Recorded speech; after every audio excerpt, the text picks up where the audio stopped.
আলাইকুম, ভালো আছেন?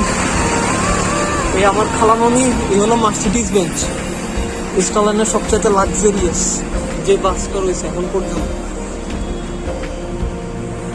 লাক্সারিয়াস বলতে গেলে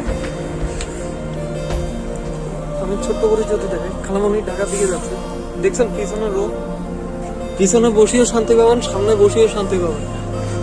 এই হয়েছে উপরে রাখার জিনিস, এই হলো লাইট। এটা হয়েছে আপনার এই সিটগুলো, যেখান থেকে ঠান্ডা আসবে, আর এদিকের মতো দিয়েও ঠান্ডা বের হচ্ছে। এখানে সিটগুলো দেখতে পাচ্ছি। সামনে আমাদের স্রোতের ওস্তাদকে আরেকবার পাইছিলাম আমি, মেবি ফেনী থেকে যাওয়ার সময় পাইছিলাম। আর এইটা হলো টিভি, এই খালামণি একটা টাকা দিলেন না।